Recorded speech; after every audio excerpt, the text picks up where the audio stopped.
Assalomu alaykum inkubator ishqibozlari. Bu inkubatorimiz 2019-yildan beri ishlab chiqariladi. Faqat bu rangi 2025-yilda o'zgartirish kiritildi. Bilsanglar termoregulyator yo'qligidan STS 3028 termoregulyatorlar ishlatganmiz. Bu termoregulyatorlar 2019dan 2024-yil 31 dekabrgacha ishlab chiqarilgan.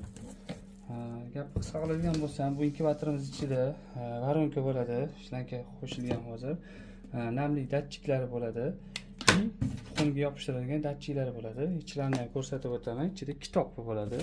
Ishlatish yo'riqnomasi bo'ladi. O'zbek tilida, orqa tomonda rus tilida, kitob o'zbek tilida. Suv idishlari o'zgartirish kiritilgan. Narigi STS 3028 larimizda o'rtasida ventilyatori bor.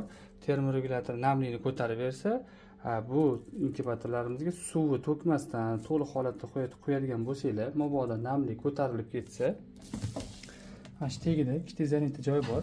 Bittasini ochib qo'ysa, namlik tushadi, bo'ldi. O'sha holatda 18-kungacha ushlab turaverasizlar, suv quyib to'kmasdan. Farqi shu.